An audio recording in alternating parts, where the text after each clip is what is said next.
भाग्यश्रीताईंनी या ठिकाणी उल्लेख केल्याप्रमाणे पंचायत समिती ही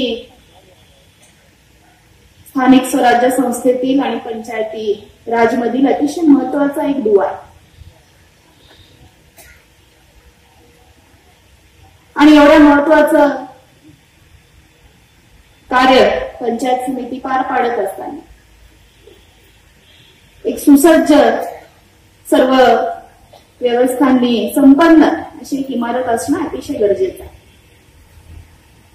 गरुडकर साहेबांनी आपल्या प्रास्ताविकामध्ये या इमारतीचा संपूर्ण इतिहास आपल्या समोर मांडलेला आहे, त्याच्यामुळे मी त्याच्या जास्त विस्तारात जाणार नाही. अनेक वर्षांच्या प्रयत्नानंतर, अनेक लोकप्रतिनिधींच्या प्रयत्नानंतर आज यशस्वीरित्या ही इमारत लोकार्पण झाली आहे, त्याचा आपणा सर्वांना अतिशय आनंद आहे. या ठिकाणी मी अतिशय नम्रपणे या उद्घाटनाच्या कार्यक्रमाला येण्यासाठी मला विलंब झाला, त्याबद्दल आपल्या सर्वांची क्षमा मागते. सन्माननीय व्यासपीठाची क्षमा मागते. आणि ज्यांच्या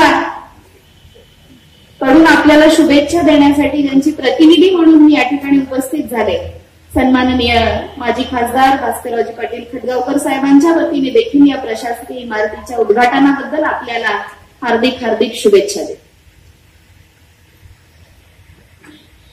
दत्तारामजी बोधने साहेबांनी ज्या गोष्टीचा ओझरता उल्लेख केला की अतिशय सुंदर असा शासकीय कार्यक्रम या ठिकाणी नियोजित असताना या कार्यक्रमाच्या माध्यमातून काही राजकारण करण्याचा या ठिकाणी प्रयत्न झाला.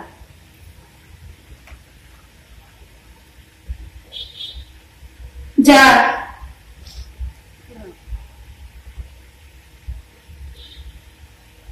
कार्यकर्त्यांच्या माध्यमातून असा प्रयत्न झाला असेल आणि शासकीय कार्यक्रम बिघडवण्याचा असा प्रयत्न करणाऱ्यांवर या ठिकाणी मी मुद्दाम निषेध व्यक्त करणार आहे.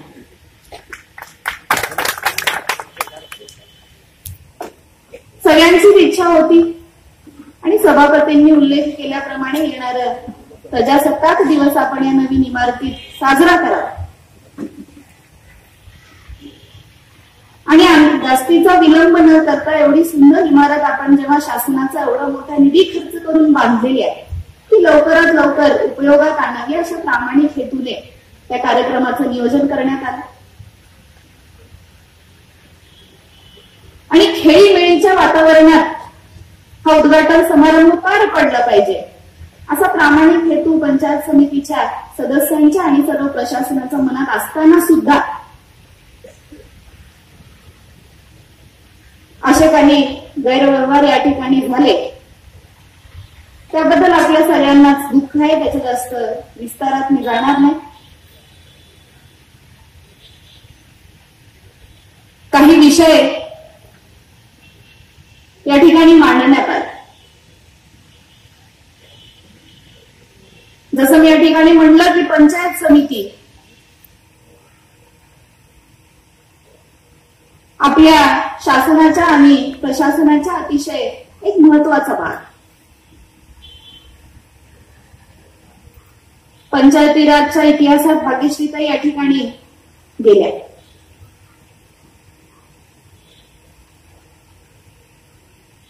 औपचारिकपणे जरी पंचायती राज व्यवस्थेला 73व्या घटना दुरुस्तीमध्ये संविधानात स्थान मिळालं असेल तरी ही प्रक्रिया त्याच्या अनेक वर्षांपूर्वी सुरू झाली.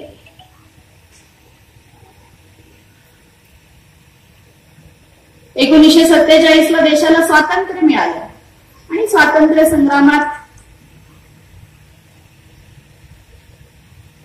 अनेक क्रांतिकारी धारातीर्थी पडले आणि ज्यांना स्वातंत्र्याचं सुख पाहायला मिळालं त्या लोकांच्या मनात आता आपल्या जनतेचा, आपल्या देशाचा विकास कसा करायचा हा प्रश्न धगधगत होता.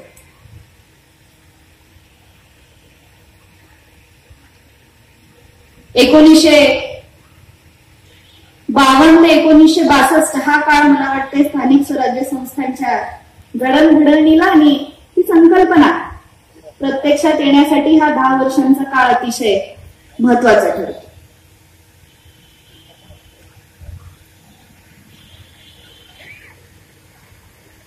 जेव्हा 1960ला महाराष्ट्र राज्याची स्थापना झाली, पूर्वी आपण बॉम्बे स्टेटमध्ये होतो, आणि या महाराष्ट्र राज्याचे पहिले मुख्यमंत्री, या राज्याचे, या देशाचे नेते आदरणीय यशवंतरावजी चव्हाणजी महाराष्ट्रामध्ये स्थानिक स्वराज्य संस्थांचा विकास करणारे शिल्पकार जर आपण त्यांना म्हणलं तर वावगट करणार. आणि आज या पंचायत समितीच्या इमारतीच्या उद्घाटन प्रसंगी निश्चितपणे आपण त्यांचं गौरव केला पाहिजे असं माझं प्रामाणिक मत आहे.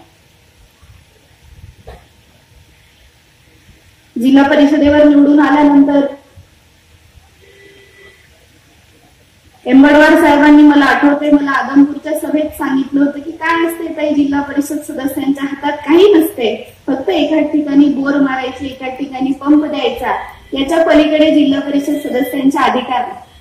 आणि खरं तर एंबडवारजी आपल्यामुळं माझ्या मनामध्ये कुतूहल निर्माण झालं, त्याच्याबद्दल मी आपल्याला धन्यवाद देते. कारण आपली चर्चा झाल्यानंतर मी आदरणीय माजी मंत्री डॉक्टर किनाळकर काकांशी चर्चा करत होते, आणि काकांनी मला सांगितलं की जिल्हा परिषदेचं 1963 महाराष्ट्र जिल्हा परिषद व पंचायत समिती अधिनियम तू वाच, आणि ते अधिनियम तू वाचले तर तुझे अधिकार तुला समजतील, आणि मग सभागृहात आपण भांडून आपले काम कसं करून घ्यायचं हे आपल्याला सांगितलं.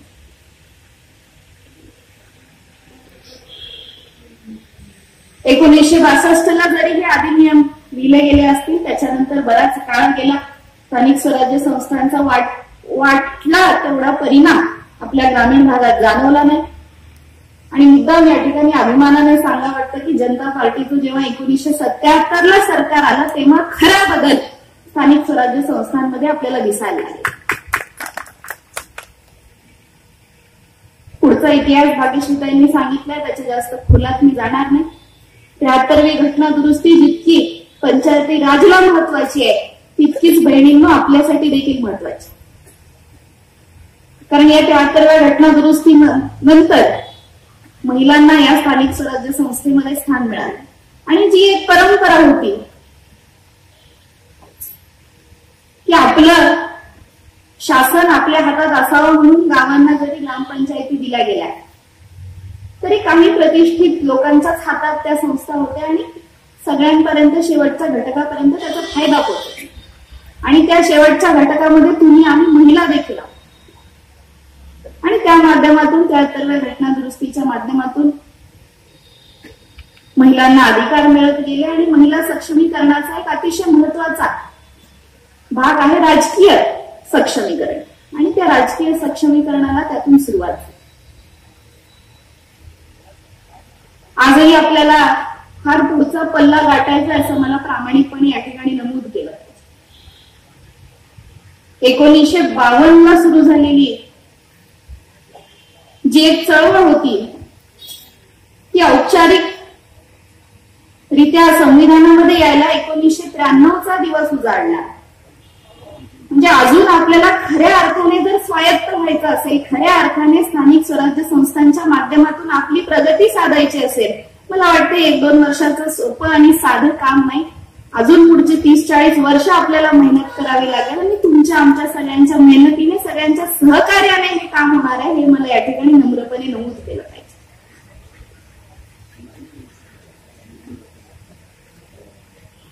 आपण प्रत्येकाने आपली स्वतःची जबाबदारी प्रामाणिकपणे पार पाडली तर मला वाटतं हे ध्येय गाठणं देखील आपल्याला अवघड राहणार नाही. येणाऱ्या काळात या बिलोली पंचायत समितीच्या माध्यमातून या ग्रामीण भागाच्या विकासासाठी प्रामाणिक प्रयत्न होत राहतील अशी अपेक्षा मी या ठिकाणी व्यक्त करते. आणि ज्या इमारतीच्या आवारासंबंधी या ठिकाणी चर्चा झाली, आदरणीय आमदार रातोळीकर साहेब, आदरणीय आमदार सुभाषरावजी साबणे साहेब या ठिकाणी अतिशय मोक्याच्या ठिकाणी आमदार साहेब या पंचायत समितीला मोठी जागा उपलब्ध आहे. अतिक्रमणाच्या विषयाला या ठिकाणी हात घातला गेलेला. माझी आपल्याला विनंती आहे, की एखादी संस्था स्वायत्त तेव्हाच होते जेव्हा तिला स्वतःचं उत्पन्न असतं. आणि गेल्या 2 वर्षाच्या काळात आम्ही बघत आहोत बिलोली पंचायत समितीला स्वतःचं असं उत्पन्न सेसच्या रूपात असो किंवा इतर रूपात असो असं उत्पन्न नाही. आणि एवढ्या मोठ्या जागेचा आपण जर सदुपयोग केला, बीओटी तत्वावर या ठिकाणी काही बांधकामं करण्याची कामं केली, अतिक्रमण हटवण्याचं काम केलं आणि सर्वप्रथम या जागेला एक कंपाऊंड वॉल बांधून घेण्याचं जर काम आपण केलं तर मला वाटतं त्या माध्यमातून या ठिकाणी स्वतःचं उत्पन्न या पंचायत समितीला निर्माण करता येईल. छोट्या छोट्या गोष्टींसाठी या पंचायत समितीच्या कारभारावर अडचणी येत असतात. त्याच्या जास्त खोलात मी जाणार नाही. साधं उदाहरण द्यायचं असेल तर पाणी टंचाई आज आपल्या संबंध जिल्ह्याला ग्रासली आणि या टंचाईच्या काळात जेव्हा आमच्या खेड्यापाड्यांमध्ये एखादी बोर नादुरुस्त होते, एखादा हातपंप नादुरुस्त होतं तर तेवढं रिपेअर करून देण्या इतकी देखील निधी आमच्या पंचायत समितीकडे उपलब्ध नसते. प्रत्येक वेळेला आम्हाला जिल्हा परिषदेच्या तोंडाकडे पाहण्याची वेळ येते.